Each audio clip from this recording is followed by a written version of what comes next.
സംസ്ഥാനത്ത് മഴക്കെടുതി രൂക്ഷമാവുകയാണ്. 5 മരണങ്ങൾ ഇതിനോടകം തന്നെ റിപ്പോർട്ട് ചെയ്തിട്ടുണ്ട്. പല ജില്ലകളിലെയും സാഹചര്യങ്ങൾ ആശങ്കാജനകമെന്നുള്ളതാണ് നാട്ടുകാരൊക്കെ തന്നെ ചൂണ്ടിക്കാട്ടുന്നത്.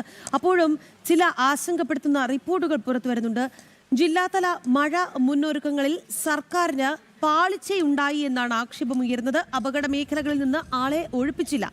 പലയിടത്തും രക്ഷാപ്രവർത്തനം വൈകിയതിന് കാരണം മുന്നൊരുക്കങ്ങളിലെ പാളിച്ചയാണ് എന്നാണ് ആരോപണം. വിവരങ്ങൾ ശാലിനി നൽകും. ശാലിനി, ഈ മഴ അത് കൃത്യമായി പ്രവചിക്കപ്പെട്ടതാണ്, എന്നാൽ കൃത്യമായി ഒരു മുന്നൊരുക്കം നടന്നില്ല എന്നുള്ളതാണ്. ഇപ്പോൾ നമ്മൾ കോഴിക്കോട്ടെ സ്ഥിതിയൊക്കെ പരിശോധിക്കുകയായിരുന്നു. കാലാവസ്ഥാ നിരീക്ഷണ കേന്ദ്രം മേധാവിയൊക്കെ പറയുന്നുണ്ട് തെക്കൻ ജില്ലകളിൽ മഴ കുറയും, പക്ഷേ വടക്കൻ ജില്ലകളിൽ വരും ദിവസങ്ങളിൽ അതിതീവ്രമായ മഴയായിരിക്കും എന്നുള്ളത്. പക്ഷേ ഇപ്പോഴും നമ്മുടെ രമ്യ പറയുകയായിരുന്നു അവിടെ ഇതുവരെയും യാതൊരു മുന്നൊരുക്കങ്ങളുമില്ല, അത് സംബന്ധിച്ചിട്ടുള്ള യാതൊരു അറിയിപ്പും വന്നിട്ടില്ല എന്നുള്ളത്. എന്തായാലും ഇപ്പോൾ ഈ മുന്നൊരുക്കങ്ങൾ ഉണ്ടാകുന്ന പാളിച്ച അത് എത്രത്തോളം സ്ഥിതി വഷളാക്കുന്നുണ്ട്, ഏത് രീതിയിലാണ് ആക്ഷേപങ്ങൾ ഉയർന്നത് ശാലിനി?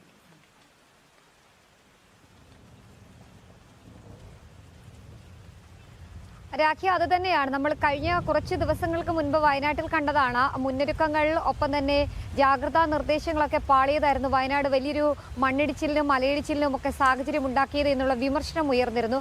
പിന്നീട് കാലാവസ്ഥാ നിരീക്ഷണ കേന്ദ്രം ഉണർന്ന് പ്രവർത്തിച്ചതുമാണ്. ഇതിന് പിന്നാലെയാണ് ഇപ്പോൾ വീണ്ടും മധ്യ കേരളത്തിലും തെക്കൻ കേരളത്തിലും വടക്കൻ കേരളത്തിലും ഒരേ രീതിയിൽ തന്നെ അതിശക്തമായ മഴ ലഭ്യമായിക്കൊണ്ടിരിക്കുന്നത്. അതിൽ പല ജില്ലകളിലും മുന്നൊരുക്കങ്ങൾ നൽകുന്നതിലും മുന്നറിയിപ്പുകൾ നൽകുന്നതിലും ഒക്കെ പാളിച്ചകൾ സംഭവിച്ചിട്ടുണ്ട് എന്നുള്ള വിമർശനമാണ് ഈ ഘട്ടത്തിൽ ഉയർന്നത്.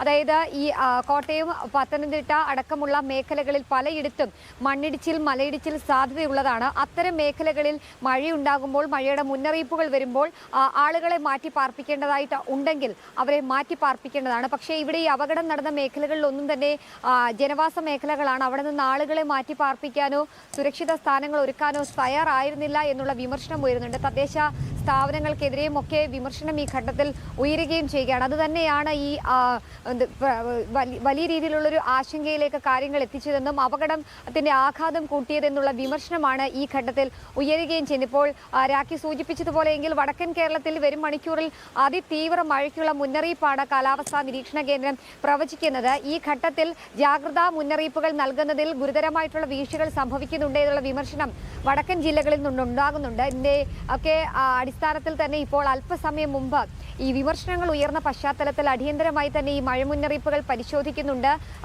സാധാരണഗതിയിൽ 10 മണി കഴിഞ്ഞാൽ 12-1 മണിക്കൊക്കെയാണ് ബുള്ളറ്റിൻ വരുന്നത്. ഇപ്പോൾ 11 മണിക്ക് ശേഷം വന്നിട്ടുള്ള ഒരു ബുള്ളറ്റിൻ പ്രകാരം 9 ജില്ലകൾക്കാണ് സംസ്ഥാനത്ത് ഇന്ന് റെഡ് അലർട്ട് ജാഗ്രതാ നിർദ്ദേശം ഇപ്പോൾ പ്രഖ്യാപിച്ചിട്ടുള്ളത്. രാവിലെ 8 ജില്ലകൾക്കായിരുന്നുവെങ്കിൽ ഒരു ജില്ലയ്ക്ക് കൂടി ഇപ്പോൾ അധികമായി റെഡ് അലർട്ട് മുന്നറിയിപ്പ് നൽകുകയാണ്. പത്തനംതിട്ട, കോട്ടയം, ഇടുക്കി, തൃശൂർ, മലപ്പുറം, കോഴിക്കോട്, വയനാട്, കണ്ണൂർ, കാസർഗോഡ് ജില്ലകൾക്കാണ് ഈ മണിക്കൂറിൽ റെഡ് അലർട്ട് മുന്നറിയിപ്പ് നൽകിയിട്ടുള്ളത്. ഈ മേഖലകളിൽ, ഈ ജില്ലകളിൽ അതിതീവ്ര മഴ വരും മണിക്കൂറിൽ ഉണ്ടാകും. ഒപ്പം തന്നെ ഇടിമിന്നൽ കൂടാതെ തന്നെ മലയിടിച്ചിൽ, മണ്ണിടിച്ചിൽ, ഉരുൾപൊട്ടൽ സാധ്യതകൾ ഉണ്ടാകാനുള്ള പശ്ചാത്തലമുണ്ട്.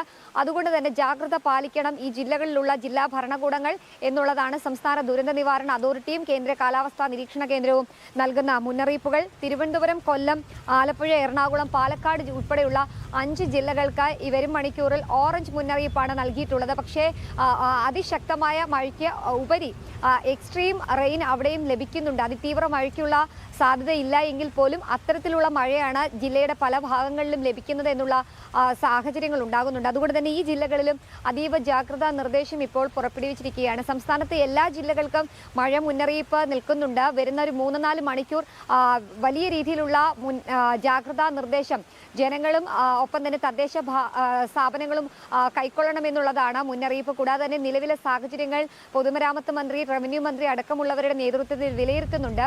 മുഖ്യമന്ത്രി അടക്കമുള്ളവർ സാഹചര്യം വിലയിരുത്തിയിട്ടുണ്ട്. ആശങ്കപ്പെടേണ്ട പശ്ചാത്തലമില്ല, പക്ഷേ ജാഗ്രത പുലർത്തണമെന്നൊരു മുന്നറിയിപ്പാണ് ഈ ഘട്ടത്തിൽ കേന്ദ്ര കാലാവസ്ഥാ നിരീക്ഷണ കേന്ദ്രത്തിനൊപ്പം സംസ്ഥാന ദുരന്ത നിവാരണ അതോറിറ്റിയും സർക്കാരും നൽകുന്നത്. കൂടാതെ തന്നെ ഈ ആശുപത്രികളിലേക്ക് കാഷ്വാലിറ്റികൾ ഉണ്ടാകാനും കൂടുതൽ കെടുതികൾ ഉണ്ടാകാനൊക്കെയുള്ള പശ്ചാത്തലത്തിൽ ആശുപത്രികളുടെ സാഹചര്യങ്ങൾ, പശ്ചാത്തലങ്ങളൊക്കെ പരിശോധിക്കുന്നതിന് വേണ്ടി വേണ്ടി അല്പസമയം മുമ്പ് വരെ യോഗം ചേർന്നിരുന്നു ആരോഗ്യമന്ത്രിയുടെ നേതൃത്വത്തിൽ. ഇനി കിടക്കകൾ, മരുന്ന്, വൈദ്യസഹായം ഉൾപ്പെടെ ഉറപ്പാക്കുന്നതുമായി ബന്ധപ്പെട്ടുള്ള സാഹചര്യങ്ങളും ആരോഗ്യവകുപ്പ് വിലയിരുത്തുകയാണ്. അങ്ങനെ ഒരു വിമർശനം ഉയർന്ന പശ്ചാത്തലത്തിൽ കൂടി ഒരു ഭാഗത്ത് ഇത്തരത്തിലുള്ള ജാഗ്രതയും നടപടികളും ആരംഭിച്ചിട്ടുണ്ട്. അതേസമയം തന്നെ വടക്കൻ ജില്ലകളിലൊക്കെ തന്നെ മുന്നറിയിപ്പുകൾ പാളുന്നുണ്ട് എന്നുള്ള വിമർശനം ഈ മണിക്കൂറിലും തുടരുകയാണ് രാഖി. ശരി ശാലിനി, എന്തായാലും ജില്ലാതല മഴ മുന്നൊരുക്കങ്ങളിൽ സർക്കാരിന് പാളിച്ചയുണ്ടായി എന്ന ആക്ഷേപം ഇതിനോടകം തന്നെ ഉയർന്നു കഴിഞ്ഞു. അപകട മേഖലകളിൽ നിന്ന് ആളെ കൃത്യമായി ഒഴിപ്പിച്ചില്ല, പലയിടത്തും രക്ഷാപ്രവർത്തനം വൈകിയതിന് കാരണവും ഇത്തരം മുന്നൊരുക്കങ്ങളിലുണ്ടായ പാളിച്ച തന്നെയാണ് എന്നാണ് ആക്ഷേപം. ശാലിനിയാണ് തിരുവനന്തപുരത്ത് നിന്നുള്ള വിശദാംശങ്ങൾ നൽകിയത്.